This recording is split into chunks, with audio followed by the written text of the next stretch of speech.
Hi everyone. This video will guide you on how to enable dark mode for Notepad in Windows 11. To turn on dark mode or theme for Notepad in Windows 11, first, open the Notepad application on your computer. For that, press Windows plus or keys on the keyboard to launch the Run dialog box. Then, type Notepad and hit Enter key on the keyboard. When the Notepad app opens, click on the settings icon located at the top right of the app to open Notepad settings. After that, click anywhere on the app theme tile.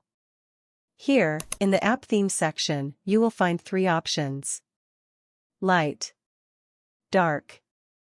Use system settings.